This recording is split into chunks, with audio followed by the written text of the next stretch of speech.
Y vamos empezando entonces. Aquí ya va entrando también Alfredo. Los saludo y no sé si los que ya van entrando, si quieren, aprovechamos estos minuticos para irnos saludando. Pueden abrir micrófono, pueden encender cámara, como para que nos vayamos viendo la cara y vamos preparándonos para este conversatorio que vamos a tener en esta noche. Un conversatorio que forma parte de esta seguidilla de temas que hemos ido trabajando sobre la epistemología en el contexto de la psicología, la epistemología y la historia de la psicología. Entonces, voy a volver a poner la pantalla un momentico para que nos ubiquemos en el tema que nos convoca en esta noche.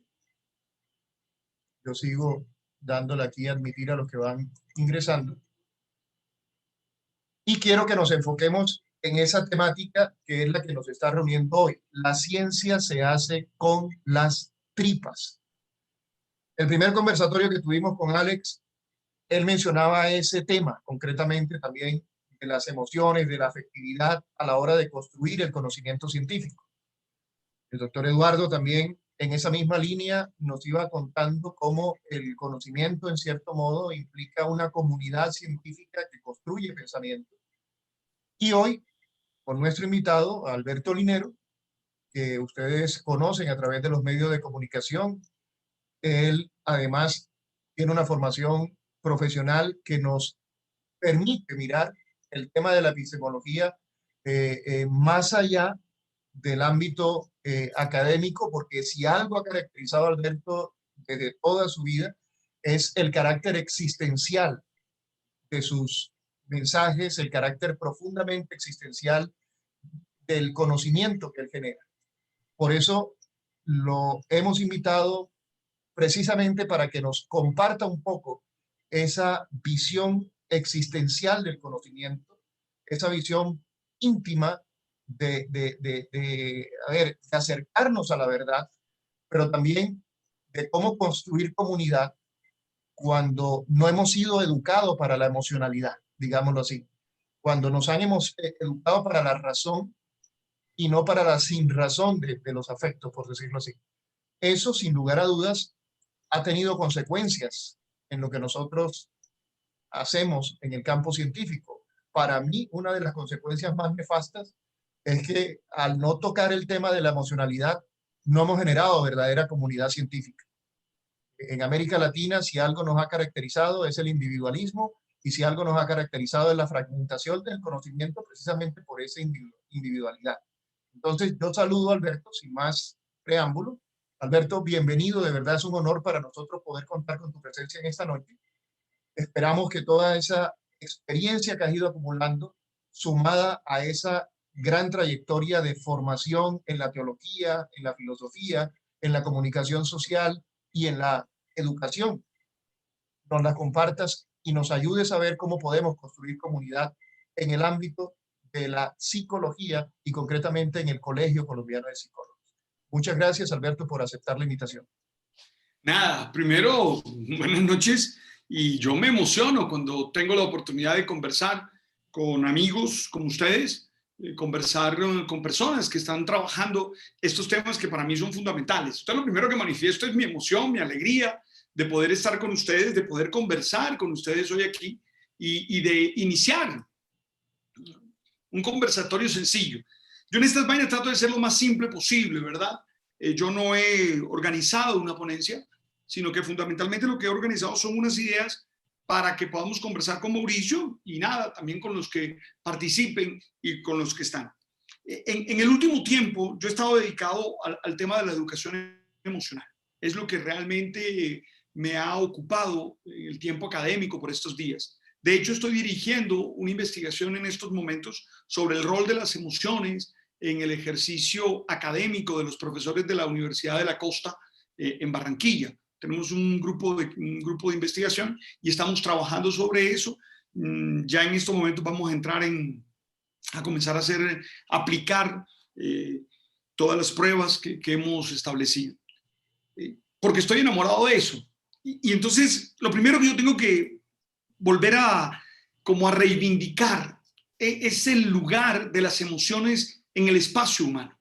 el lugar de las emociones en la cotidianidad y de hecho en la academia, porque para personas como ustedes, la academia y el ejercicio de producción de conocimiento forma parte de la cotidianidad, forma parte de la urdimbre de relaciones en las que están constantemente. ¿Y por qué la reivindico? Porque yo creo que de alguna manera el logocentrismo ha desconocido y ha desvalorizado las emociones a lo largo de la historia. Si nosotros tenemos pensamientos como el de Descartes, nosotros tenemos claro que tenemos necesidad de ideas claras y distintas, lo cual está bien, pero no podemos cercenar la dimensión emocional como se ha hecho a lo largo de la producción del contenido. Yo pudiera decir que aún la modernidad hizo que existiera una división, hasta contrapuso razón y emoción. Es decir, las contrapuso de tal manera que terminamos creyendo en conceptos como objetividad, en conceptos que nos hacían vivir un ser humano castrado, un ser humano que le faltaba la pasión. Acabo de ver esta película de Netflix sobre Marie Curie y veía a una mujer apasionada, veía a una científica apasionada, veía a una mujer dando una batalla desde su contexto, porque es que ningún investigador se aproxima al objeto de estudio desde la razón simplemente, se aproxima desde lo que es, un ser sentipensante, se aproxima desde las emociones que tiene, se aproxima a ese objeto de estudio que va a analizar desde el método científico, sin duda, pero lo hace desde lo que está viviendo y desde la manera como se está entendiendo y de la manera como está construyendo su vida, su proyecto de vida. Entonces, para mí lo primero sería eso, sería reivindicar la emoción en la producción de conocimiento. Sin duda, la situación del investigador, lo que vive el investigador, tiene una influencia en la manera como el investigador se aproxima a hacer ciencia. Insisto, no voy ahora a pretender negar la coherencia, la lógica, la objetividad que debe tener el método científico. Obvio que no, pero sí pretendo que no despreciemos la pasión, que no despreciemos las emociones con las cuales él se acerca. Esa es mi primera afirmación, Mauricio, y quisiera que fuera como lo primero a reflexionar, porque es que se nos ha hecho creer que las emociones es debilidad. Se nos hizo, mira, yo creo que aún se nos hizo creer que las emociones eran femeninas, de alguna manera. Se nos hizo creer que las emociones no eran precisas, que las emociones no eran formas de conocimiento, que las emociones no nos permitían realmente conocer los objetos o el otro de la investigación. Yo pienso, Realmente. Yo creo que pienso y pregunto. Eso también generaba por una manera de entender la ciencia. Pienso, por ejemplo, en la visión que se le tenía al psicólogo de que el psicólogo no podía conectarse con el paciente, no podía dar su punto de vista en la terapia, tenía que quedarse quieto, tenía solamente que escuchar, cuidado con la contratransferencia, cuidado con la transferencia, cuidado con tus emociones. Eso puede haber afectado un poco esa realidad que ha llevado incluso a la gente a ver durante mucho tiempo al psicólogo como un científico encumbrado. Y voy metiendo de una vez preguntas. Yo sé que en ese momento Alberto me va a hablar como el pedagogo, como el educador, como el filósofo, y nosotros los psicólogos tenemos que hacer la decodificación a nuestro campo, la psicología. Pienso, por ejemplo, Alberto, que hoy en día tenemos un problema serio, serio en el escenario del Colegio Colombiano de Psicólogos. Hay un debate muy serio de por qué hoy en día han cobrado tanta fuerza los coaching frente a los psicólogos. Y yo creo que pasa por ese lado. No sé, es mi opinión. Yo creo que el coaching es más cálido, el coaching es más cercano, el coaching no le da miedo meter sus emociones. En cambio, el psicólogo es como tan frío, como tan calculador, como que su objeto de estudio es la persona. Estudia a la persona desconectado de la emocionalidad. Eso en cierto modo genera una distancia. No sé, pregunto dentro del conversatorio. No, sin duda, yo no puedo hablarlos en el campo de la psicología, ¿verdad? Porque no es mi experticia. Pero en el campo de la pedagogía está claro que es así. Estoy pensando en un autor, en un pedagogo, Joan Ferrés, un autor catalán. Joan Ferrés se preguntaba por qué el discurso educativo, que tiene sentido, que comunica verdades, que construye mundos, no tiene éxito, y el discurso publicitario, que es repetitivo, que no dice nada, que no construye contenido, que no construye mundos, que no agrega valor, tiene tanto éxito. Él se preguntaba y se cuestionaba, ¿por qué el educativo no tiene éxito? ¿Y por qué el publicitario tiene tanto éxito? Tanto que la gente termina comprando. Yo no sé si a ustedes les ha pasado, pero uno está viendo una televenta de esos y uno tiene hasta la tentación de comprar un cuchillo de esos que están vendiendo ahí, cuando uno después dice, esa vaina yo no la necesito, ¿verdad? ¿Por qué? Porque, y Joan Ferrés cree que la razón está en que el discurso publicitario conecta con las emociones del otro. Si quieres, citamos a Habermas y pensamos en que de alguna manera conecta con el mundo de vida del otro, con el mundo de la vida del otro. De alguna manera responde a las búsquedas existenciales del otro. Mientras el otro discurso, que es un discurso grueso, que es un discurso serio, que es un discurso que agrega valor, que es un discurso que produce conocimiento, no tiene nada que ver con el mundo de la vida del otro, no conecta con la realidad del otro, no conecta con lo que el otro es. Yo creo que sí tiene que ver con la manera como hemos intentado hacer ciencia. Hemos creído que si las emociones están presentes, se va a perder el sentido objetivo de la ciencia o se va a perder la rigurosidad de la ciencia. Y Pregunto. Entonces, ¿el academicismo viene siendo una exageración del racionalismo porque el academicismo no se ha comprendido como abre el espacio también a las emociones? Y pienso, por ejemplo, yo voy aterrizando lo que tú vas diciendo, voy tratando de meterlo en el escenario del psicólogo. Pienso, por ejemplo, el debate que tenemos. Saludo a Alfredo, que está ahí y que espero que también intervenga. Alfredo, estoy aquí pidiendo palabra. Buenas noches, padre Alberto, o expadre Alberto. Alberto está bien, Alfredo. Porque Alberto, si no, yo te voy a decir doctor. Con Alberto nos conocimos hace mucho cuando él llegó a la UNAD a empezar a estudiar psicología y después se fue para la Uniminuto, creo que habíamos conversado por allá hace mucho rato. Pero bueno, voy a pedir la palabra ahorita cuando termine Mauricio para agregar algo a lo que dice Alberto de la pedagogía, porque me parece muy sabio y creo que agrega al debate. Entonces, adelante, Mauricio. Me das Alfredo, yo creo que tú me vas a entender bien, Alfredo, por dónde va lo que voy a decir. A mí Alberto, te digo, me tiene la piedra volada. Estoy con la piedra afuera porque en la psicología, en el campo de la psicología, hay una cantidad de psicólogos que les gusta criticar todo, es decir, con las tripas. Pero a la hora de sentarse a dialogar, a tener un diálogo en donde vamos a buscar alternativas, no aparece por ningún lado. Es decir, son buenos sembrando cizaña, pero a la hora de construir no lo ves tú ni en las curvas. Entonces, ¿cómo construir comunidad científica si esa visceralidad no se proyecta de manera constructiva? ¿Y cómo podríamos hacer que toda esa energía, porque yo no digo que lo que critiquen esté mal criticado, pues creo que tienen razón. Por ejemplo, una de las críticas que más frecuente se hace es que el psicólogo se volvió profesor. ¿Quién ha dicho que uno estudia para psicología para ser solamente profesor? Entonces, el futuro del psicólogo tiene que estar trabajando en una universidad. ¿Por qué?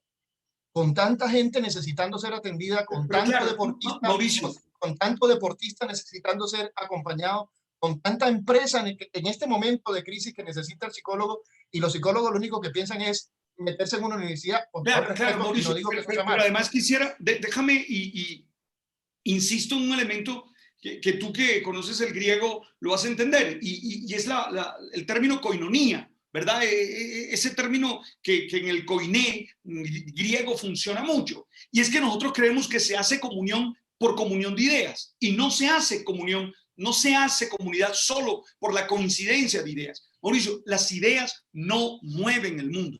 El mundo lo mueven las emociones, y el mundo es movido por una idea cuando esa está revertida de pasión. Cuando una idea está revestida de pasión, está revestida de esa fuerza que nace de esa dimensión humana, no voy a usar aquí metáforas para no correrme, pero podría decir que del corazón, para que suene poético, es cuando realmente mueve el mundo. Entonces nosotros necesitamos generar una comunión académica, intelectual, que implique las emociones, donde de alguna manera tú también me intereses, donde tú de alguna manera me intereses como sujeto. No es que vayamos a ser amigos, no es que vayamos a ser hermanos. Bueno, esa es otra discusión, ¿verdad? Pero donde tú me interesa, porque es que el sujeto que produce conocimiento es indispensante. El sujeto que produce conocimiento es alguien que está conectado con una manera de vivir. Mira todo lo que se está haciendo hoy en día a través de los contextos, desde los contextos. Se está haciendo la ciencia también desde los contextos, porque creímos que la ciencia era universal. Yo también leí en Platón que de lo particular no se hace ciencia. Yo lo recuerdo perfectamente. Creo que es el diálogo de Tete, donde claramente dice, no, de lo particular no se hace ciencia. Obvio que no. Pero ojo, que hay experiencias que son personales, que son particulares, pero que a la vez le pertenecen a la comunidad, le pertenecen a los otros, como los dolores. Los dolores son muy personales, muy propios, pero todos sabemos de qué hablan cuando hablan de dolor. Entonces, yo creo que se trata de eso, y esa sería la segunda afirmación. La segunda afirmación es entender que la comunidad se construye no solo desde las ideas, sino que se construye desde el ser integral. Y eso es importante. Y para darle la palabra a Alfredo, que sé que quiere afirmar, yo sigo insistiendo, mientras nosotros no conectemos con las otras personas en la construcción de pensamiento, en la consulta, en el acto educativo, en eso que llaman hoy el proceso de enseñanza, aprendizaje, evaluación, si nosotros no conectamos con su mundo, no va a pasar nada. Mauricio, nos seguirá pasando. Joan Ferrés, el libro de Joan Ferrés se llama Educación, Industria del Deseo. Se llama Educación, Industria del Deseo, porque cree que el conocimiento se hace desde el deseo. E inmediatamente pienso en Lyotard. ¿Te acuerdas en aquel texto bello de Lyotard, de Jean-François Lyotard, cuando se pregunta por qué filosofar? ¿Te acuerdas que se pregunta por qué filosofar? Y dice, se filosofa por el deseo, se filosofa por esas ansias que son emocionales también. Obvio, son ganas de entender el mundo, pero son ganas de sentir el mundo también. Y echa mano allí de un mito que a mí me parece precioso, que está en los diálogos de Platón, que es el nacimiento de Eros. ¿Te acuerdas cómo nació Eros, verdad? Eros nació en la fiesta que se hacía a nombre de Afrodita. Entonces, por eso Eros está relacionado con Afrodita. ¿Te acuerdas? Y en ese se hace una gran fiesta, así lo cuenta Platón allí. Bueno, en boca de Sócrates, se reúnen, invitan a Poros, que es el dios de la abundancia, y se emborrachan en un bacanal. Y mientras Poros está tirado en el piso, aparece Penia. No olvides que Penia es la que, de ahí viene penumbria. Penia es la penuria, perdón, penuria. Penia era la que pedía en los banquetes, era la necesidad total. Y recuerdo que dice que Penia se acercó, bueno, y concibieron. Y de ahí, de Poros, que es la abundancia, y de Penia, que es la necesidad, nace Eros, ¿verdad? Que es el deseo y que es lo que impulsa la ciencia y que es lo que impulsa la vida toda. Alfredo. Bueno, muchas gracias. Mejor dicho, el tema es candente aquí. Las propuestas de Alberto son para manejarlas con pinzas, pero y lo que planteó también Mauricio de la cuestión de la psicología desde diversas miradas es muy, muy valioso. Pero lo que plantea Alberto de la emoción es un punto que yo he trabajado mucho, la parte de emoción, y precisamente siento que no se le da, como dice Alberto, el peso que es. Y siempre voy a un texto que para mí es muy valioso, que fue muy famoso hace muchos años, El Profeta de Jalil Gibran. Y en ese texto habla, uno de los temas tantos que habla es de la razón y la pasión. Y entonces habla de la razón y la pasión como el barco que la razón es el timón y la vela es la pasión. Y si no hay viento, no hay, o sea, si no hay pasión no se mueve, pero si no hay timón que dirija tampoco hay resultado. Entonces, ese equilibrio es el que se debe proponer. Y ese equilibrio es el que nos lleva, por ejemplo, a puntos de extremos, donde lo que plantea Mauricio es esa mirada del psicólogo como el científico ultra, mirado desde dentro de la psicología, esa ciencia que está, digamos, con los métodos y las cosas, pero que en la realidad los otros científicos lo miran como eso no es ciencia, como los ingenieros, los matemáticos, etcétera, donde se miran dos polos, pero cuando tú estás viendo el trabajo del psicólogo, tienes que encontrar esa mirada de los extremos. Cuando yo hago clínica y hago el trabajo de los test y las cosas que están matemáticamente confirmados y veo los problema de personalidad, donde tu perfil encaja en unos conocimientos exactos, técnicos, etcétera. Esa es la parte, digamos, de mucha razón, pero cuando comprendo el personaje y su historia particular, estoy viviendo sus emociones y es donde tengo que hacer ese puente. Entonces nos quedamos a veces en los extremos. Y cuando lo llevamos a la pedagogía, entonces yo le pregunto siempre a mis estudiantes, ¿cuál fue la época donde ustedes pasaron más contentos estudiando? Y casi siempre todos me dicen el preescolar, porque en el preescolar es donde se trabaja con la emoción, el aprendizaje viene por añadidura. Es como lo que hacen los cachorros del león que están jugando y ese juego es el que los prepara para aprender a cazar, pero no lo hacen por obligación. No, ahora tenemos el módulo de descuartizar un cordero, entonces estúdieselo y apréndalo y haga un parcial. No, los animalitos van jugando y de pronto el león les lleva el pedazo para que jueguen de carne y ellos juegan y aprenden, pero jugando. Entonces la emoción tiene que ir en el fondo, en la base. Y cuando nosotros lo pensamos así, nos vamos al otro extremo. Y quizá la pedagogía universitaria y esa investigación que hace Alberto, pues me parece maravillosa y ojalá pues podamos de pronto conocerla muy bien, es que hay una contradicción en la academia normal. Yo he sido profesor durante 20 años y he tenido esa lucha de tengo que hacer la cosa bien y hay una racionalización en los métodos y en los módulos y en la evaluación, no sé qué, pero cuando vemos a ver te están imponiendo una estructura muy racional y lo emocional y el juego y la diversión se pierde.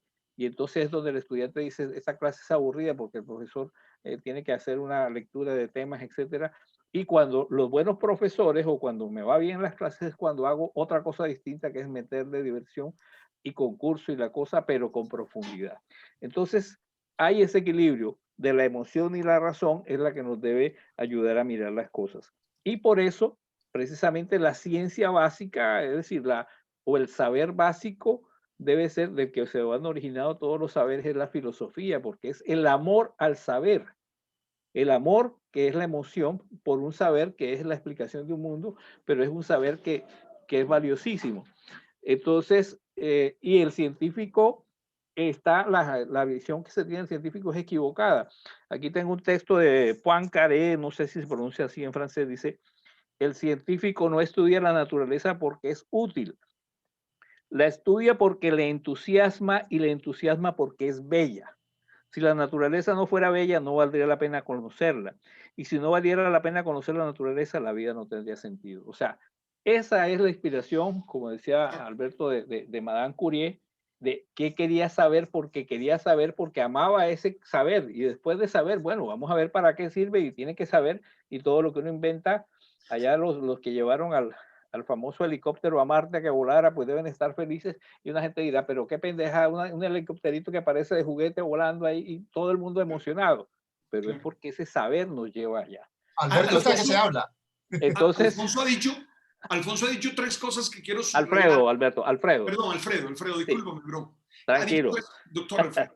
Ha dicho tres cosas que me parecen válidas subrayar. Así que eso quería agregar y bueno, voy metiendo la cuchara más adelante, Alberto. Dale. Oye, Mauricio, ¿por qué me parece importante lo que dice Alfredo? Uno, porque mira entonces que esa intención de apartar las emociones en el ejercicio de la psicología o aún en el ejercicio de muchas ciencias humanas corresponde al miedo de no ser una ciencia exacta. Corresponde al miedo de los ataques que se nos hacen desde las ciencias exactas. Yo no sé si realmente lo son, pero desde la ciencia exacta, de que nosotros no somos ciencia, de que no se puede hacer, no se pueden establecer leyes científicas de lo que nosotros construimos. Entonces, de pronto, ese apartarnos de la emocionalidad y de los contextos es una manera de defendernos de esa acusación constante e histórica para nosotros los que hacemos ciencia de esta manera. Pero segundo, me llama la atención lo que Alfredo señala en términos de pedagogía con lo del preescolar, porque enseguida recordé un texto de Jerome Brunner. ¿Te acuerdas de aquel texto de Jerome Brunner que se llama Juego, Pensamiento y Lenguaje? Y Jerome Brunner en ese texto insiste en tres cosas que a mí me parecen genial. Dice que el juego es realmente el método, el espacio para enseñar, porque el juego de alguna manera es la proyección de la vida interior, sí, la proyección de la vida interior con el mundo. Y él dijo, ojo, porque el aprendizaje es todo lo contrario, es la manera como nosotros interiorizamos el mundo externo. Y él dice, cuando los seres humanos juegan, cuando cualquier ser humano juega, tiene por lo menos 3 libertades que le permiten aprender y que le permiten de alguna manera aproximarse a la realidad con mayor tino. Uno, cuando la gente está jugando, no está pensando en la frustración. Cuando la gente está jugando, está pensando más bien en el goce. Y no hay obstáculo más serio para la construcción de cualquier proyecto, ya sea científico, ya sea existencial, que el miedo a la frustración. 2, cuando se está jugando, uno no tiene un fin determinado, no está en función estrictamente focalizado de quiero lograr esto, esto y esto. No, está construyendo la manera en que se enfrenta a otros. Y 3, el juego, de alguna manera, y ahí Brunner cita a Joyce, de alguna manera tiene que ver con toda la idealización de la vida. Eso para decirlo. Y lo tercero que me parece válido y que me emociona de lo que plantea Alfredo, es que nosotros no podemos, Mauricio, pretender hacer ciencia sin estar en contacto con el mundo. Me encantó la cita que hizo, que ya no, ojalá no las haga saber después, porque uno no puede hacer ciencia sin estar en contacto del mundo. Es decir, ser científico no es estar apartado del mundo. Ser científico, cuando digo mundo, digo la urdimbre de relaciones, digo cosmos, digo historia, digo estar con otros. Yo quiero que retomemos el hecho del juego. Me gustó la parte del juego porque yo creo que es algo que también tiene que ver profundamente con ese hacer ciencia desde las tripas y construir comunidad científica desde las tripas, desde la emocionalidad. Normalmente cuando uno va a jugar, cuando el niño está jugando, siempre trata de hacerlo con otro niño. Ustedes ponen 2 niños en un salón y los 2 niños inventan alguna cosa para no aburrirse. Yo creo que recuperar también esa visión lúdica de hacer ciencia. Las comunidades científicas y concretamente las comunidades de psicólogos que quieran hacer ciencia, yo creo que deberían reírse más, deberían disfrutar más el compartir, el jugar a hacer ciencia, el acercarse al otro, el equivocarse. Por ejemplo, yo sigo pensando en voz alta acá. Una de las cosas que más se critican, incluso en un libro que se llama Ingenuos, es el tema de las constelaciones familiares. Yo me he acercado un poco, tengo amigos que trabajan en el tema de las constelaciones familiares. Soy sincero, yo no le he caminado mucho al tema como tal, en el sentido de pensar en ponerlo en práctica, pero lo que me han contado, lo que me han dicho, evidentemente me genera suspicacia, tengo mis interrogantes, pero si hay algo bueno que veo en esas constelaciones familiares, es lo lúdico, el jugar a armar el rompecabezas de la estructura familiar, el jugar a ver cómo cambiando las posiciones se puede lograr un equilibrio. Y yo creo que esa parte lúdica uno tiene que también valorarla en el otro. Cuando uno empieza a mirar lo que el otro hace solamente para encontrarle lo malo, se pierde una posibilidad también de encontrar las cosas positivas que tiene. Yo creo que el juego, el jugar a hacer ciencia, el divertirse, el ser más, a darle más plasticidad al asunto, menos teoría, nos ayuda a aterrizar más las cosas. Pienso, por ejemplo, en el pensamiento semita, Alberto, que tú lo conoces muy bien también. Cuando en la Biblia se habla de José, San José, que estamos en el año de San José para los católicos, José no lo describen de manera abstracta. Cuando hablan de José, el único título que le dan a José es varón justo. Varón justo. ¿Qué significa eso? Que la justicia de José no es una justicia abstracta. No dicen José era justo. Ellos no dicen José era justo, dicen José era un hombre justo. Es decir, si usted quiere ver cómo es un hombre justo, mírelo en acción, mírelo haciendo.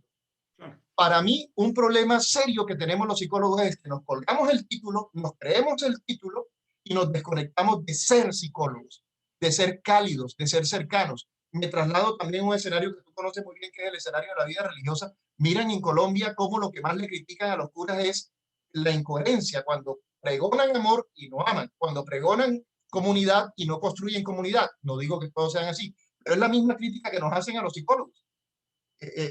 ¿Será que somos los más locos o que somos los más difíciles de construir relaciones, los más difíciles? La gente espera mucho del psicólogo, espera mucha cercanía, mucha existencia, mucha calidez y nos podemos perder a veces en los títulos. Nos creemos los títulos y se nos olvida lo que somos. Mario pregunta, antes de que sigan, quisiera que Alberto fuera más específico de cómo las ciencias sociales se apartan de la emocionalidad. No es clara la idea. ¿Cómo se da ese alejamiento de la emoción? Pudiéramos hacer, por ejemplo, un inventario de investigaciones y darnos cuenta realmente desde cuándo está el boom de la emocionalidad, por ejemplo. Pudiéramos hacer simplemente ese inventario, Mario, de ir y ver desde cuándo la emocionalidad es tenida en cuenta en las ciencias sociales, por ejemplo, y desde cuándo la neurociencia se está refiriendo a las ciencias sociales, o desde cuándo se está hablando de sociología de la emocionalidad. Ahí podríamos darnos cuenta de cómo ha habido un distanciamiento en la historia. Pero también podríamos mirar, si quieres, la manera como se mencionan, la manera como se definen las habilidades, por decirlo, las habilidades emocionales, que seguramente tiene que ver con la traducción de inglés. Pero mira que las habilidades emocionales se titulan o se llaman habilidades blandas, ¿cierto? Así se llaman, habilidades blandas. Porque las cognitivas, esas son duras. Ahí no solo, ahí en la nominación se está dando esa mirada que yo creo que es consecuencia de la modernidad, que yo creo que es consecuencia del gobierno cartesiano que ha habido en la ciencia, ¿verdad? Esa mirada de arriba hacia abajo frente a las emociones. A eso me estoy refiriendo, Mario, y de eso es que estoy tratando de conversar. Veo a Freddy Cantillo. Me gustaría Alfredo, agregar algo. Alfredo, disculpa, estoy viendo no? que ingresó Freddy Cantillo, y Freddy Cantillo es un psicólogo que conocemos, que ha escrito un libro que se llama Transforma tus emociones destructivas. Ojalá Freddy se anime también a participar en este diálogo. Ahora sí, Alfredo. Sí, con respecto a lo que comenta Alberto, hay una mirada importante de las emociones en el sentido de ese punto que habla de las habilidades blandas. Ese es el absurdo más grande, porque si Einstein llegaba a sufrir de depresión, por ejemplo, y caía en un estado de abatimiento total, él podía ser el hombre más inteligente del mundo para explicar la teoría de la relatividad, pero si estaba en una depresión, ninguna relatividad iba a ser explicada. O sea que la emoción es la base y por lo tanto no podemos hablar de habilidades blandas cuando son las más fuertes, porque el científico funciona porque está motivado, porque tiene una emoción que lo empuja.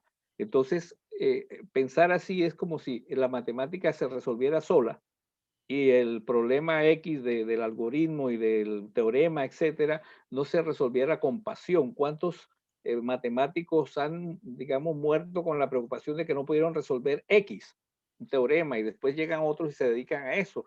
Entonces, y cómo hasta logran resolver sus emociones. El famoso economista Nash, que sufría de esquizofrenia, y él cómo logró resolver su vida matemática y académica dominando esas emociones, que hasta tenía que preguntarle a veces a las personas, ven acá, ¿hay ahí un tipo o no hay, o es idea mía? Entonces él decía, bueno, es una alucinación, ya yo sé que es una alucinación y sigo trabajando porque ese tipo no existe. Pero él vivía y aprendió a vivir con eso, a dominar y a manejar sus emociones para poder llegar al otro lado. Si él se hubiera dejado dominar de esa esquizofrenia, lo que hizo de las teorías de los juegos y todo lo demás con que ganó los premios Nobel no se hubiera dado. Entonces, primer punto, las emociones son la base de todo, porque si no, tú puedes tener un barco muy poderoso, pero si no tiene motor que lo mueva, es decir, el barco se queda ahí quieto. Entonces tiene que moverse con la pasión del motor, pero también tiene que tener un buen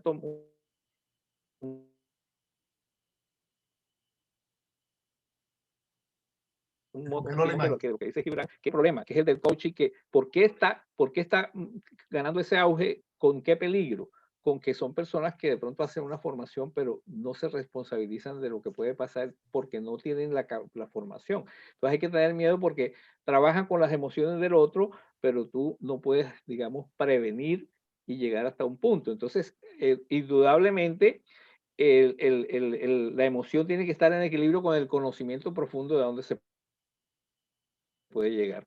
Y en esa mirada de la emocionalidad, lo otro que quería agregar es que los métodos cualitativos que se están dando hoy en día, y que se han dado siempre, pero se han mirado como de segunda, como dijo, de menos madre, hoy en día están llegando a permitir la comprensión de los fenómenos.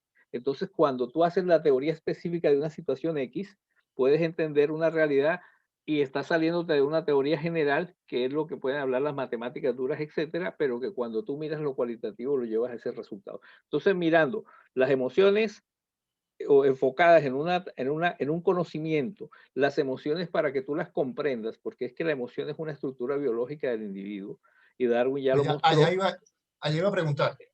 Allá iba a Exacto. preguntar, Alfredo. Ajá, déjame terminar la idea y Sí. entonces agregas tú.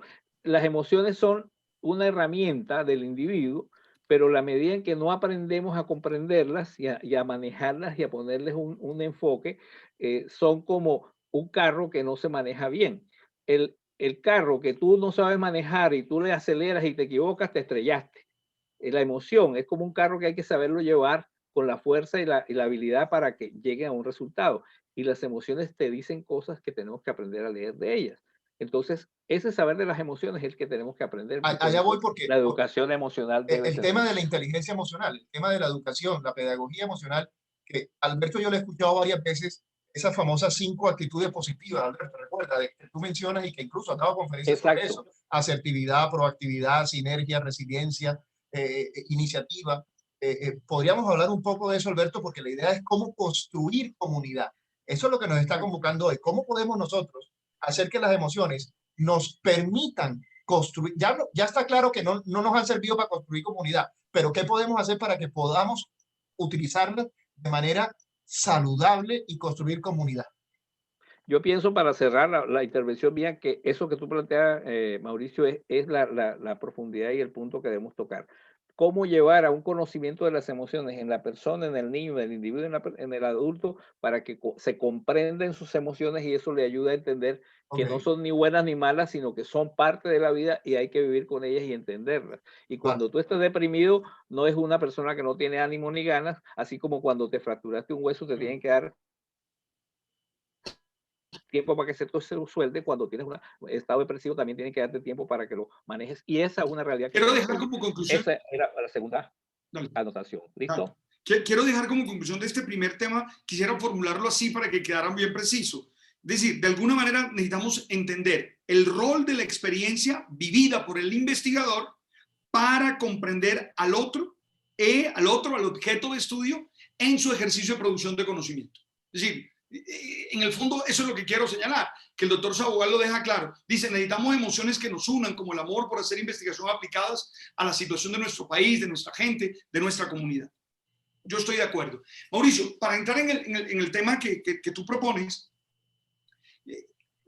la investigación que hice, que en principio fue una revisión bibliográfica, creo que no hay ningún artículo en castellano que no haya leído sobre este tema, de los indexados, obviamente, me llevó a una conclusión que había sido una intuición previa. Y es que no existe una didáctica para hacer la educación emocional. Esto es, lo que sospechaba, y lo pude comprobar a lo largo de la lectura de todo, es que nosotros hablamos de educación emocional, nosotros hablamos de una pedagogía emocional, pero no hay una didáctica. Y lo que tengo claro es que las emociones o la emocionalidad no se enseña, comillas, ponle a ese verbo comillas, de la misma manera como se enseñan los conceptos. Si quiere, lo pongo todavía en una situación aplicada, como pedía el doctor Sabogal o como insistía el doctor Sabogal. Mira, Mauricio, yo creo que el problema ético hoy corresponde a que estamos enseñando habilidades éticas de una manera equivocada. Voy a ser brusco y perdónenme. Es decir, normalmente lo soy siempre, pero ahora estoy tratando de dar mi mejor apariencia. Entonces, oiga, yo creo que la manera como se enseña ética es un fracaso.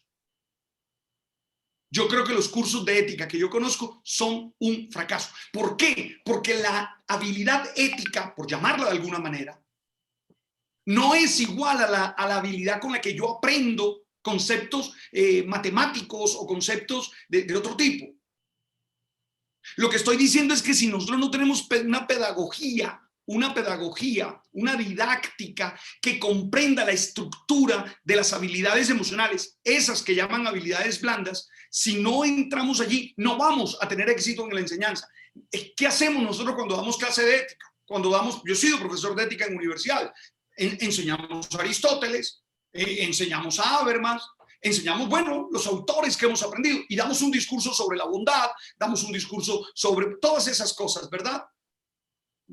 Si quieres, siguiendo, pudiéramos decir, y hacemos unas buenas clases, yo no lo niego, pero el problema es que la habilidad ética, que es una habilidad que implica la emocionalidad, que implica la vergüenza, la indignación, la culpa, desde allí nace la ética, Mauricio, no corresponden a conceptos, no corresponden a discursos. Y siempre que se enseña así, fracasa. A mí no me parece extraño que las universidades con mejor estándar racional den gente corrupta. O sea, una de las cosas que a mí me escandaliza, y me escandaliza extremadamente, es que cuando veo las universidades que están muy bien rankeadas, pudiéramos hacer personas... No, vas a mencionar lo que pasó ahora con la refinería en Cartagena, por ejemplo. Ninguno es un analfabeto. Todos son estudiados y estudiados en las mejores universidades. No quiero meterme en temas concretos, pero no quiero meterme en nombres propios por respeto a todo el mundo, pero lo que sí quiero decir es, cuidado, nosotros hemos creído que la enseñanza, que la calidad educativa corresponde a las habilidades cognitivas, a las habilidades racionales, a lo que llaman habilidades duras. Pero Mauricio, ¿y dónde quedan las otras? Que son las que garantizan la convivencia, que son las que garantizan la ética, que son las que garantizan generar comunidad. A mí no me extraña que no se pueda convivir en Colombia si nuestros métodos de construir o de desarrollar, porque las habilidades se desarrollan, de desarrollar las habilidades éticas es equivocado. Y ojo, mira, ¿sabes dónde nació la primera intuición? Viendo una serie, viendo esta película Quantico, viendo esta serie Quantico, que me chupé las 3 o 4 temporadas que hubo, que es la manera como entrenan a los agentes del FBI. La escuela de los agentes del FBI les llaman Quantico. Mauricio, todas son pedagogías que implican la cotidianidad, que implican la emocionalidad, que implican la vida. Hay una clase y luego hay una simulación. Por ejemplo, te voy a poner un ejemplo que me impactó y me dolió mucho. El profesor da una clase de cómo sacarle una pregunta, de cómo sacarle una verdad a un prisionero. ¿Oíste? A un terrorista, pues. ¿Oíste, Mauricio? Entonces él dice, bueno, da la explicación de una clase. Ahora dice, yo soy el terrorista, sáquenme la verdad. Y arranca la verdadera enseñanza. Y está la verdadera didáctica. Porque el curso pudo quedar muy claro. La explicación que él dio pudo quedar muy claro. Mauricio, fracasan, lo queman, le echan agua, le hacen de todo y en todo fracasan. Solo una terrorista que está en el grupo dice, yo sé cómo quebrar. ¿El que tiene familia? Sí, tiene una hija. Traigan a la hija. Cuando llevan a la hija, le dice al tipo, o nos dices la verdad, o todo eso que te hicimos a ti se lo vamos a hacer a tu hija. Obvio. Ahí inmediatamente el tipo dice, no, me cambiaron las reglas. No, eso no fue lo que yo le enseñé. Pero, ¿qué es lo que quiero mostrar? Que enseñar, comillas, porque yo no sé si eso se enseña, pero enseñar, desarrollar habilidades sociales, habilidades emocionales, exige una pedagogía y una didáctica distinta a la que estamos usando. Eso incluye a los psicólogos. Es decir, yo creo que parte y el debate es ese, cómo construir comunidades científicas de psicólogos si no somos capaces de fortalecer nuestras habilidades blandas, de construir el solo hecho de encontrarnos para lenguajear, como habla Humberto Maturana, que lo hemos citado aquí varias veces, la capacidad de dialogar, la capacidad. Miren, yo estoy asombrado, somos buenísimos dando discursos sobre teoría de la comunicación, discursos sobre cómo construir trabajo en equipo. Hey, ¿y por qué nosotros no trabajamos en equipo? ¿Qué nos está faltando para generar ese escenario en donde de verdad, como un grupo, como una comunidad, podamos construir conocimiento, disfrutar el proceso de conocimiento? Por ejemplo, en el tema empresarial, hay un grupo de psicólogos muy bueno, que lo lidera Valentín, que es psicólogos emprendedores. Hey, están trabajando y le meten emoción y le meten, hacen la feria y son creativos. Esos son comunidades. Esos son comunidades. ¿Y cómo podemos nosotros hacer que el conocimiento también sea lo suficientemente motivante para que generemos un pensamiento científico? Alberto, uno de los invitados que vamos a tener acá en el futuro es Ricardo Barrera, que él ha trabajado y escribió un libro que se llama Psicología de la Liberación, trabajando a un autor que tú conoces, que es Ignacio Martín Baró, que formaba parte del grupo de jesuitas que mataron en El Salvador. Edgar Barrera, él ha trabajado ese tema de la psicología de la liberación y eso es emocionalidad también. ¿Por qué nosotros no nos identificamos emocionalmente con nuestra realidad latinoamericana? ¿Por qué seguimos pensando tan europeos? ¿Por qué seguimos pensando tan americanos? ¿Es que acaso la problemática colombiana no genera un conocimiento específico de América Latina y de Colombia que nos remita a nuestra realidad de América Latina y de Colombia y que dejemos de pensar solamente como si fuéramos europeos y sacar doctorados en versión europea y no latinoamericana? ¿Cómo podemos aterrizar eso nosotros acá? Perdona, iba a preguntarle a Freddy Castillo, pero bien siempre claro. Pensé que iba a decir algo, pero Freddy volvió a apagar la cámara. Te animo, Freddy, a que intervengas. Esto es un conversatorio. Alfredo. Sí, bueno, yo creo que Freddy va a intervenir, entonces no sé si después. Adelante. Buenas noches, ¿cómo están? Bueno, mucho gusto, Freddy. Alberto, un saludo especial para ti y para Mauro y gracias por la invitación. Va a 0-0 Boca, para que más o menos sepa. Muy bueno. Yo creo que es bien sí, yo creo que es bien importante y ahora que estaba hablando Alberto me pareció pertinente otra vez volver a tomar este libro de Thomas Kuhn, La estructura de las revoluciones científicas. Correcto. Y allí cuando él habla de cambios de conceptos del mundo, que es cuando se empiezan a darse cuenta de los científicos que pueden cambiar el paradigma, él utiliza una frase que apenas que Alberto empezó a desarrollar esa idea de la emocionalidad en las investigaciones y en la ciencia, a mí me volvió otra vez de dónde empezó todo y por qué empecé a estudiar las emociones. Y él aquí muestra que habla del científico y habla de cómo el científico descubre un nuevo paradigma. Y dice Thomas Kuhn dice así lo siguiente: entonces los científicos hablan con frecuencia de las vendas que se les caen de los ojos o de la iluminación repentina que inunda un enigma previamente oscuro, permitiendo que sus componentes se ven de una manera nueva que permite por primera vez su resolución. En otras ocasiones, la iluminación pertinente se presenta durante el sueño. ¿Cómo empezar a creer que la ciencia o el cambio de paradigma empieza con algo tan oscuro que Freud, que Jung nos han llevado incluso a analizar a través de los sueños? ¿Cómo algo tan puro, tan casto, tan iluminador como la ciencia, tan positivista como la ciencia, puede empezar a través de una iluminación que se me da en un sueño? Y aquí Kuhn hacía referencia, desde mi parecer, a la importancia de la emoción, porque lo que verdaderamente mueve al ser humano a hacer los cambios es la emoción.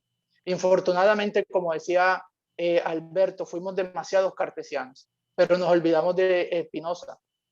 Cuando nosotros leemos la ética demostrada en el orden geométrico, esa vaina es una cosa brutal. Y cómo nosotros podemos entender la concepción del mundo a partir de allí. Y es totalmente diferente. Damasio, cuando habla del error de Descartes, también lo expone muy bien de cómo la emocionalidad. Hoy en día, si bien en la escuela latinoamericana y colombiana, bueno, yo no conozco todavía, estoy un poquito lejos de los colegios, más o menos como unos 10 años, no he vuelto excepto a uno que otro taller que me han propuesto, una conferencia y esto, pero hoy en día nosotros ya tenemos protocolos didácticos para poder enseñar las emociones. Por ejemplo, si nosotros estudiamos mindfulness, que es la observación de los pensamientos, protocolo que nos muestran durante 8 semanas, es maravilloso. Claro. En la forma pero mira que enseguida todos nosotros, nacidos a los pies de Descartes y nacidos a los pies de Aristóteles, apenas tú dices eso, nos da un truco.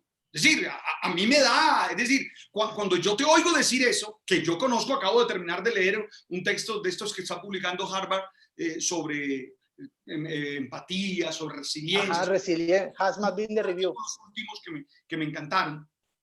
Cuando yo oigo ese tema, pero a mí me da susto, porque volvemos a lo mismo, porque de alguna manera hemos creído que la única ciencia posible es la positivista, y la ciencia positivista de alguna manera desprecia, para seguir con la pregunta que me hacía Mario, desprecia la emocionalidad. ¿Y por qué desprecia la emocionalidad? Desprecia la emocionalidad por particular. Y a nosotros nos enseñaron que de lo particular no se hace ciencia. Ese es el fundamento epistemológico. El fundamento epistemológico es ese, Mauricio. El fundamento epistemológico es que solo se hace ciencia de lo universal. Y como la emocionalidad tiende a ser particular, entonces decimos, de allí nos hace ciencia. Y por eso tenemos esos Por eso, Alberto, mi cita de Kuhn, ¿no? Por eso mi cita y por eso busqué esa cita particularmente mientras estaban conversando ustedes. Bacano que lo estaban haciendo, pero yo decía, miren cómo el cambio de paradigma de la estructura de las revoluciones científicas, Kuhn lo basa en que el científico se vale del sueño, porque dice que se le cayeron las vendas, porque como estaba en ese paradigma, está allí. Y esa misma intuición no es la emocionalidad de la que nosotros estamos hablando, no es la misma. Pero aún más, pudiéramos decir esto, Mauricio, y mira lo que voy a decir, que voy a arriesgar. Esto es apenas una intuición, esto no está trabajado científicamente. Es más, me atrevo a decir que solo será productivo un psicólogo que sea capaz de construir su ejercicio de producción de contenido desde un autoconocimiento integral, es decir, de un buen manejo de su inteligencia emocional y de la relación que establezca desde ella con sus pacientes. O sea, mira lo que te estoy diciendo, la productividad depende de eso. No solo depende de las ideas claras y distintas que como psicólogos tengan. No solo depende de las ideas claras y distintas que tengan de los métodos científicos, de los métodos clínicos, de los test y todas estas cosas. También depende de la manera como ustedes están relacionándose con ustedes mismos. Si no, no es posible ser productivos. Y ahí, Alberto, voy a hacer una moción de orden. Son las 7 de la noche, 53 minutos. A las 8 de la noche vamos a abrir el conversatorio para que los demás puedan integrarse, por favor, no solo a través del chat. Nos encantaría. Claro. Yo creía que estaba abierto. No, ya estaba abierto. Ya está abierto hace rato. Lo que pasa es que me da la impresión que hay personas que están todavía en la estructura que había propuesto inicialmente. Entonces, yo los invito a que se animen también a abrir sus cámaras. Es mucho más rico cuando nos vemos la cara y preguntamos. El chat es una opción. Hay personas que les gusta comunicarse a través del chat, bienvenidos. Pero los que quieran abrir el micrófono y encender la cámara, genial. Intégrense porque esto es un conversatorio, no es una conferencia. Alfredo. Bueno, yo un breve punto. Dos cosas. Lo que dice Freddy es valiosísimo, pero además se ha puesto en el olvido que es la creatividad. Entonces el científico se olvida, se basa en la racionalidad y desprecia la creatividad. Y resulta que un caso famoso de creatividad era un químico, que no me acuerdo cuál es el nombre, que descubrió los anillos de benceno, que es la fórmula de los alcoholes y del petróleo y todo eso, que tenía, no le trabajaba, no le funcionaba la idea, y si se durmió y soñó con una culebra que se mordía la cola. Y entonces el anillo de benceno es esa estructura, y eso fue algo creativo y en el proceso inconsciente. Y agregando a esto lo que dice Alberto, que es un punto a favor del modelo con el que yo trabajo, que es el modelo psicodinámico. Este modelo siempre plantea que el clínico debe hacer un ejercicio de autoevaluación, de autopreparación, de supervisión, para que conozca esas barreras mentales que tiene en su propio inconsciente para poder mirar lo que es la realidad. Ese sentido es el que tiene que ver con el aspecto de ese mirarse. Y lo otro que quería agregar es que desde la mirada de la creatividad tenemos que ir al punto de las ciencias sociales y al punto de los casos particulares, donde la ciencia busca la regularidad y la generalidad. Entonces tú estudias lo científico, las grandes tendencias en una parte, pero después lo aplicas. Mira lo que pasa con el coronavirus. Se está buscando la explicación de cómo funciona, de cuál es la estándar del virus, pero no están encontrando el detalle de lo clínico en cada paciente. Y entonces la medicina, que sabe unas generalidades de todas las enfermedades, las cosas, después tiene que ir al paciente, cada uno en su particularidad. Y ese es ahí donde está el equilibrio entre lo creativo, entre lo profundo y entre la ciencia aplicada a estudiar el caso, donde están los cruces de lo general en lo particular de un individuo. Mira el problema que Esa tenemos mirada ahora con la hace pandemia, Alfredo. que lleguemos. Mira el Sí, problema que tenemos con la exacto, pandemia. El claro, problema de la pandemia en este momento ya no está pasando por lo biológico solamente, está pasando por lo emocional. Tenemos un problema serio y claro. es que se dan las órdenes y las órdenes no se respetan porque la emocionalidad está mandando la parada. Es decir, la gente está saliendo, la gente está divirtiéndose, la gente está haciendo un montón de cosas. Y eso tiene un problema que también es la explicación a si yo no encuentro un líder, una sociedad, unos gobiernos que me orienten y que me ayuden y que me pongan a pensar en orden, yo me dejo llevar por el desorden. Pero si tú acompañas a las personas emocionalmente y les ayudas a sobrellevar esta vivencia y los orientas y les muestras con el ejemplo, van a llegar muy lejos. ¿Qué papel Entonces, jugamos en ese nosotros? caso, Pregunto, ¿nosotros no somos líderes? ¿No deberíamos estar liderando el tema de la salud mental? sí, y volviendo al tema de la enseñanza de las emociones, yo cuento un caso, yo trabajé dos cosas. En el doctorado, un programa para niños. Y entonces fui a un colegio y duré un año aplicando el programa con niños de tercero y cuarto de primaria. Y ahí es donde tú te das cuenta que cuando tú les pones la diversión y la emoción a trabajarla y ellos la procesan y lo logran, se hace un trabajo muy poderoso. Y el otro ejemplo, que quizás es el que más me ha conmovido a mí en la vida, es uno que trabajé con el Plan Colombia, con Jóvenes en Acción hace mucho tiempo, donde los jóvenes, cuando el Plan Colombia de la guerra que tuvo Pastrana, Ajá. hubo esa parte de Plan Colombia. Entonces había que entrenar en programas de capacitación técnica jóvenes, pero esos jóvenes los traían de los barrios y eran personas que podían haber estado atracando la semana anterior o siendo los drogadictos o los perdidos. Tan es así que la institución tenía que tener guardias armados en esas primeras etapas. Hacíamos un trabajo, como usted dice, un trabajo psicoterapéutico de grupo. Y todas estas personas, con su vivencia y esa expresión de ellos conocerse y ponerlos en común y trabajarlos, aprendían esas, entre comillas, habilidades blandas.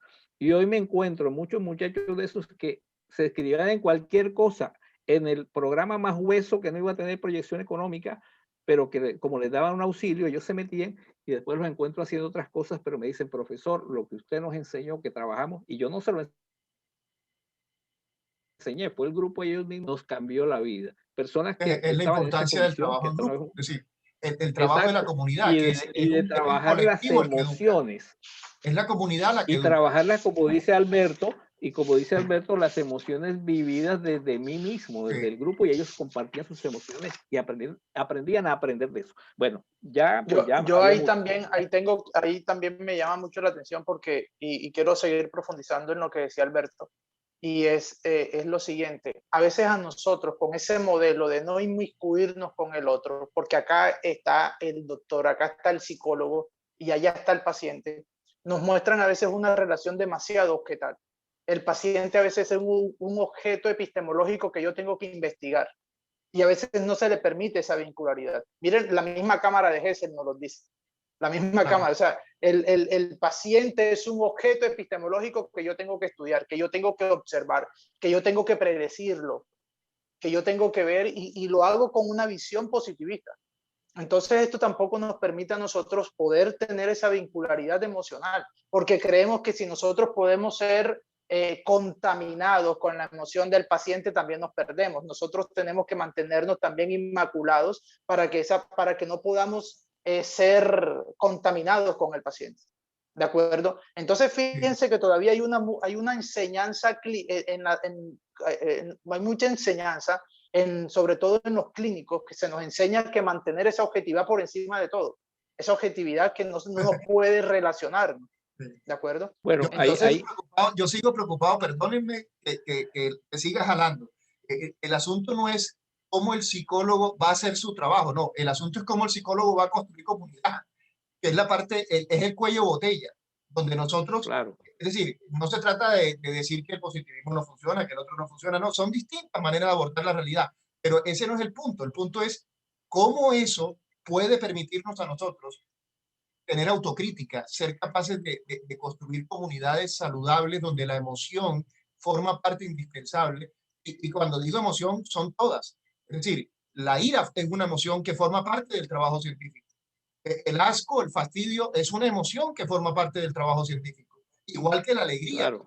igual que la tristeza también forma parte del investigador que forma comunidad. Es decir, no hay, digámoslo así, unas emociones permitidas y otras no permitidas. Es decir, las emociones no se programan, las emociones son espontáneas. Si algo caracteriza la emocionalidad es su espontaneidad. Entonces, un científico cuando hace trabajo de equipo, yo creo que tiene que entender que hay momentos en que se le va a volar la piedra, va a discutir, va a insultar, y no por eso se va a acabar la comunidad científica. Es parte del quehacer científico, es parte del construir ciencia. Saludo a Alice, que vi que encendió la cámara. No sé si Alice quiera decir algo también sobre lo que estamos planteando.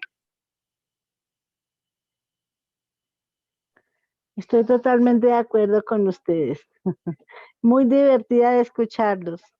Bueno, Alice, Gracias. me alegra mucho. Yo sé, entonces acá lo interesante es eso. Alberto mencionaba algo que me quedó dando vuelta en la cabeza, y es, hey, las emociones se enseñan, cómo se puede educar, cómo se puede formar, cómo se puede...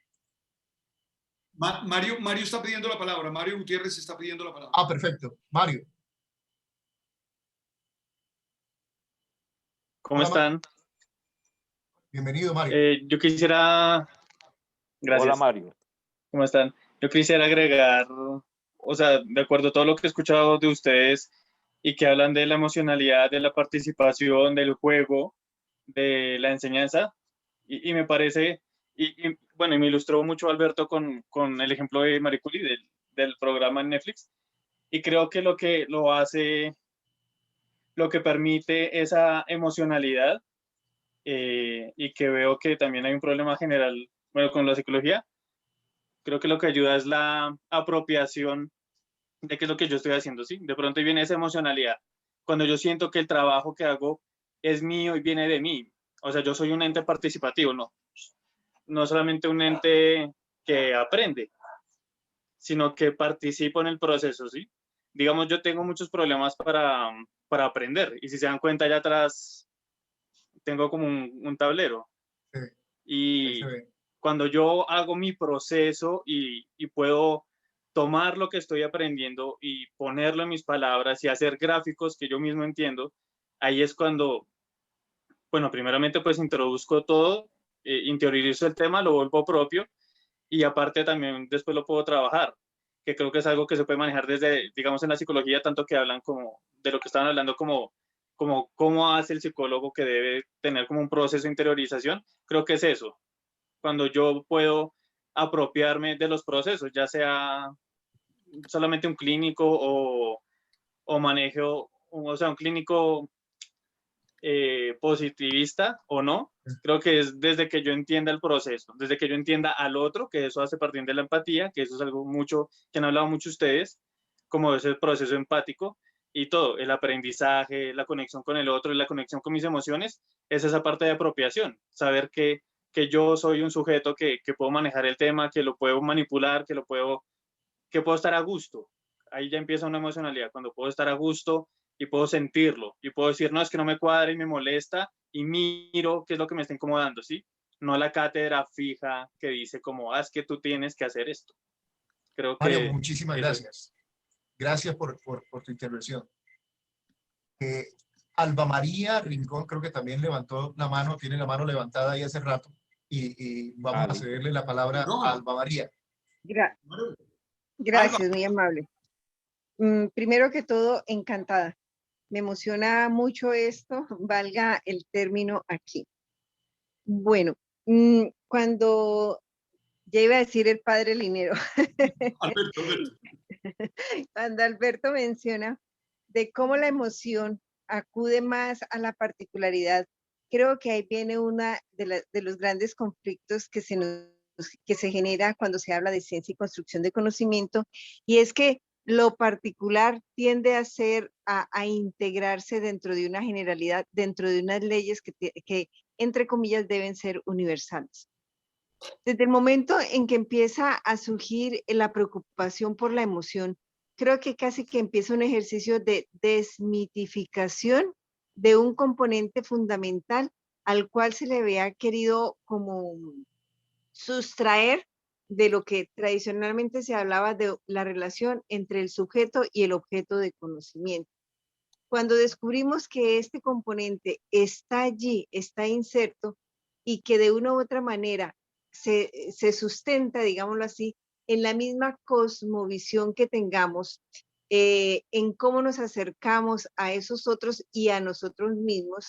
Por eso el aporte que se hace desde el psicoanálisis, que también mencionaban ustedes, en donde el autoconocimiento es un factor primordial, pues lleva a que realmente esa tensión que significa la emocionalidad dentro de la construcción de la ciencia cada vez sea como abordada y que nos permitamos, porque siendo honestos, creo que hasta hace poco todos nos estamos permitiendo a hablar y acercarnos a la emocionalidad dentro de la construcción de la ciencia misma, porque muchos de nosotros fuimos formados bajo los conceptos cartesianos y bajo los modelos positivistas.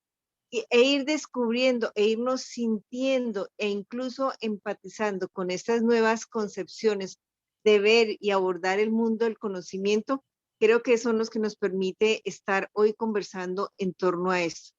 Pero comparto lo que han venido diciendo, y es que la emoción es ese motor invisible que moviliza y dinamiza todas las acciones del ser humano, no solamente la construcción de conocimiento, sino también la vida misma. Muchísimas gracias. Alba, muchísimas gracias también por tu intervención. Y mientras te escuchaba, yo, no sé, se me vino a la mente un pensamiento que lo planteo como pregunta. ¿Somos cartesianos o por nuestra condición colombiana somos más tomistas? Fuimos más criados dentro de la estructura de la suma teológica, en donde nosotros tenemos que tener el conocimiento de todo, la explicación de todo racionalmente, como en los tomos de la suma teológica. Sí, que están una suma para una cosa, una suma para otra cosa. Pregunto. No, yo no quiero entrar en la discusión. Yo no quiero entrar en la discusión porque me sentiría muy mal descubrir que somos tomistas, ¿oíste? No, es que, sí. Yo no sé. No, yo lo digo porque de verdad me aterra el querer todo como explicado, como cuadriculado, como organizado. No, entiendo tu intuición, pero expreso la emoción del miedo que me da constatar que sea así, porque eso explicaría muchas cosas. Yo creería que somos cartesianos, Mauricio, porque intentamos hacer ciencia. Nosotros construimos ciencia. Mira que la primera parte de mi investigación fue la revisión bibliográfica, ¿verdad? Un estado del arte, ¿cierto? Pero hoy lo que estamos haciendo con la Universidad de la Costa, que espero salga pronto y que podamos tener algunos artículos científicos serios, es mostrarte, Mauricio, porque todo esto ¿en qué termina? Termina en el discurso. Y entonces habría que tener, y ese es mi tercer punto, habría que tener la relación entre discurso y emocionalidad. Mauricio, porque tú cómo te juntas con tu paciente a través del discurso. Sí, claro. Ya sea por pantallas, ya sea por lo que sea, siempre por discurso, ¿verdad? Y entonces hemos creído que el discurso carece de emocionalidad. Hemos creído que el discurso es plano. Hemos creído que el discurso es inmaculado, que el discurso no se contamina de mis emociones. Falacia, mentira. Nosotros, cada palabra que pronunciamos está untada de emoción.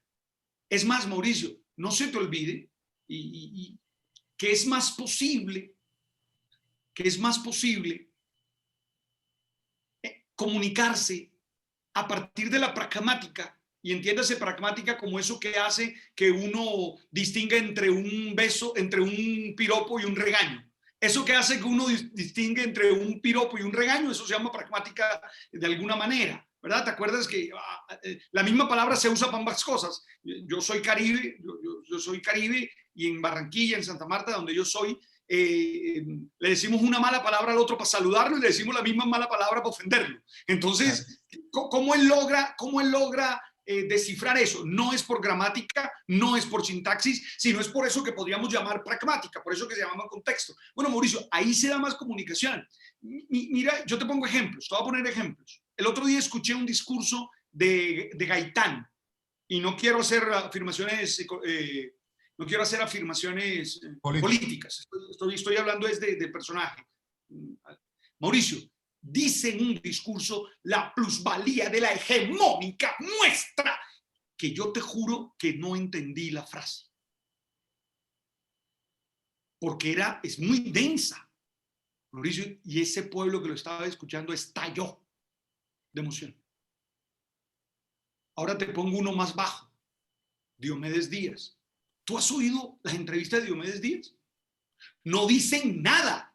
Gramaticalmente, sintácticamente, están terriblemente mal construidas y con todo respeto a veces vacías. Sin embargo, Mauricio, generan una comunicación que uno dice, aquí pasó algo. Entonces, valdría la pena también desde la ciencia, y es lo que estamos intentando hacer en la investigación que hacemos con la Universidad de la Costa, valdría la pena entender qué pasa en el discurso que transmite más emociones a veces y construye más sentido desde las emociones que desde los conceptos mismos. Y lo estoy diciendo para los que hacen de profesor, para los que cumplen ese rol mediador en la comunidad educativa con los alumnos, porque vale la pena que allí pensemos, y hay muchas teorías del discurso y hoy en día se han analizado mucho. Mire, les cuento una experiencia personal. Mauricio sabe que mi francés es lo chapuseo. Mauricio, estoy en Montreal y me dicen, un cura famoso allí, me dice Lecomte, ya no sé cómo se llamará, pero el apellido del padre Lecomte. El padre Lecomte, un francés que está en Canadá, me dice, Alberto, ¿por qué no le das una conferencia a nuestros alumnos de 11 grado? El Colegio San Juan Eudes ahí en Montreal, un colegio bastante famoso en Montreal. Y yo le digo, bueno, si ellos hablan castellano, yo no tengo ningún problema. Si tú me traduces, no, hazlo tú. Si yo te he visto que tú chapuceas, Mauricio, yo digo, Dios mío, ¿yo ahora cómo hago? Pues yo escribí lo más que pude ahí, Mauricio, y arranqué. En el francés peor hablado que tú hayas podido escuchar en el mundo. Mauricio, a los 30 segundos éramos amigos del alma con esos muchachos. Es más, me traducían, no, eso no se dice así, se dice asado. Pero, ¿por qué, Mauricio? Porque es que, ojo, yo entiendo que la gramática es fundamental, yo entiendo que la sintaxis es fundamental, yo entiendo que la morfología es fundamental, pero no es lo único para la comunicación. Yo voy a decir una cosa, Alberto, que va más allá. Y yo me pregunto si esa dimensión, ustedes como científicos, ustedes como psicólogos, ustedes como docentes, o nosotros como docentes, la estamos entendiendo y somos conscientes de ella. Es una pregunta, una intuición apenas, que espero que con la investigación, el resultado de la investigación, pueda yo sacar conclusiones que puedo proponer a la comunidad científica. Yo voy a tomar eso que tú estás diciendo y voy a continuar con el pensamiento en voz alta. Es así como tú planteas preguntas, yo planteo preguntas. Recuerden que esto es un conversatorio epistemológico. Esto es un conversatorio epistemológico. Entonces, la pregunta va en esa línea. O mejor, el pensamiento en voz alta va en esto. Yo creo que no somos ni cartesianos, ni tomistas. Somos más cercanos a Cantinflas en ese sentido. Es decir, somos más cantinflescos, digámoslo en cierta medida. Cuando nosotros decimos, con todo respeto, es que somos de herencia cartesiana, la pregunta es, ¿estás diciendo tú eso o estás diciendo lo que leíste en un libro? Somos tomistas. ¿Hasta qué punto somos tomistas? Yo recuerdo que cuando hice la especialización en filosofía en Colombia, de las cosas que veíamos era eso, es decir, cómo el medioevo se extendió en Colombia hasta bien avanzada la Edad Moderna. Nosotros seguíamos siendo medievales, absolutamente medievales. Es decir, todavía somos tomistas. Entonces, cuando en la Edad Moderna nosotros decíamos, como decía Descartes, ¿qué Descartes? Nosotros éramos más tomistas en ese sentido. Cartesianos eran en Europa, cartesianos eran tal vez en Estados Unidos. Nosotros éramos más de herencia tomista. Y ahora, con lo que está planteando Alberto, la pregunta es, voy a decirlo en tono de broma, ¿oyeron? Por favor, entiéndanlo en el contexto epistemológico que Alberto acaba de describir. Tómenlo como una broma. ¿Hasta qué punto nuestras tesis, nuestras investigaciones, nuestros trabajos de alta alcurnia científica no son más que cantinfladas? Cosas que realmente ni se acercan a la realidad, no tocan la realidad de nuestros pacientes, no tocan la realidad de nuestras empresas.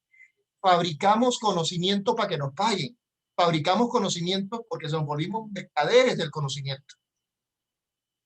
Un poco es muy fuerte lo que dice Mauricio, pero en parte puede ser verdad, pero quiero es una exageración, entendámoslo así. Yo no dudo que haya personas que sean científicas.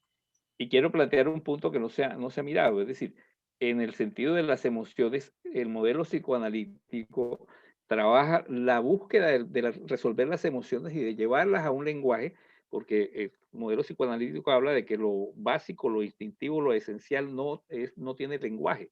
Entonces, esa llevada a la narración, a lo narrativo que plantea Alberto, es poner en palabras esa ansiedad, esa angustia que sufre la persona para poderla manejar como un discurso, como una historia, como una narración. Y en ese sentido, esa es la parte que de pronto falta a lo que es mirar esas emociones desde lo que está escondido en el discurso de las personas. En el modelo que yo trabajo se llama psicoanálisis La terapia relacional. narrativa lo hace. Sí, es exacto, eso está caminando. Y el psicoanálisis relacional, que es el con el que yo trabajo, maneja esa perspectiva de las comunicaciones y las emociones entre la diada terapeuta-paciente para que no se quede en esa formalidad del discurso, mirar desde arriba a abajo, como lo hace, digamos, un psicoanálisis más clásico, de la contratransferencia mirada del experto del supuesto saber, sino que maneja un equilibrio donde el discurso del otro plantea una necesidad de poner en claro unas emociones para poderlas trabajar y profundizar en ellas. Y si no ponemos las emociones en palabras, para poderlas entender, no podemos llegar a ellas, como un ejemplo, como un trabajo sobre esa emocionalidad. Entonces, en el discurso pedagógico también pasa eso porque el modelo del docente es un experto del saber, pero no estudia su propia emocionalidad como puesta en escena frente a las emociones de los otros para un intercambio de relaciones afectivas y de emociones y una comunicación de inconsciente o inconsciente entre los miembros de esa comunicación. Entonces, en esa parte pedagógica, en esa parte de la clínica se tiene que mirar la comunicación entre los actores para llegar a esa mirada de las emociones que están ahí escondidas en el discurso y que están, digamos, puestas en una dificultad que acarrea para la persona. Entonces, a lo mejor la mirada de esos discursos, desde lo emocional puesto en perspectiva, en narración, en discurso, ayude a comprender esa investigación que Alberto está mirando. Así que creo que eso complementa porque nos quedamos en la mirada de lo científico, de la cuantificación, la mirada, pero hay que mirar lo otro, que es lo que está detrás del lenguaje para ponerlo como un trasfondo y complementar y mirar los dos extremos, porque es que no podemos ni desconocer lo cuantitativo, lo matemático, lo que es el manejo de las teorías y de las técnicas, sino que hay que mirar la interpretación completa de los fenómenos. Hay unas teorías muy generales que son aplicables y hay una mirada del caso específico para llevarlo a comprensión. Entonces, ese sería por mi punto de vista y mi colaboración para lo que estamos trabajando. Vamos a darle la palabra, doctor Sabogal. Tiene la palabra. Que tiene la mano levantada y hace rato también. Sí, buenas noches. Un saludo muy cariñoso para todos.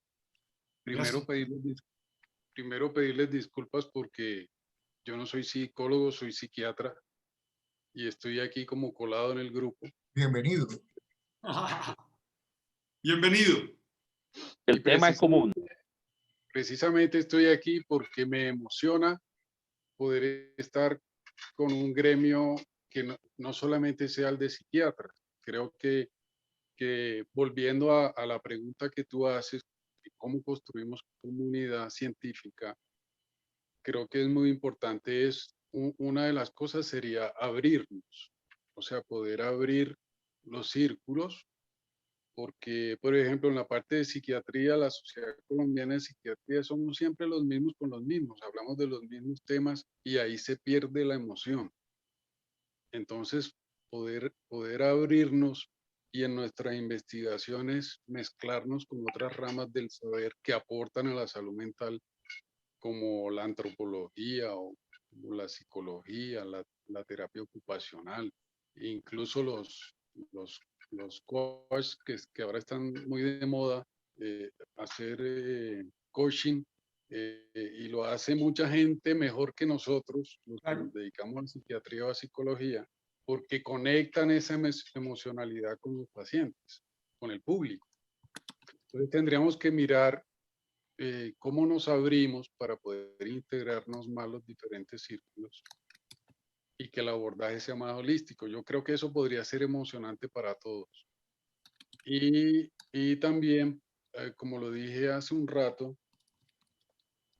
poder mirar que la investigación que hagamos sea aplicada a nuestros propios problemas. Eso también puede ser muy emocionante, porque muchas veces nos dejamos guiar más por la data internacional y hacia allá apuntamos y no apuntamos a nuestra propia cultura, a lo que nos está pasando en el país.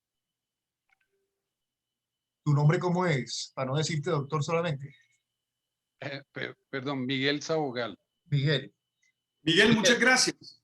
Gracias. Tú has tocado un tema interesante y es el carácter transdisciplinar de la epistemología.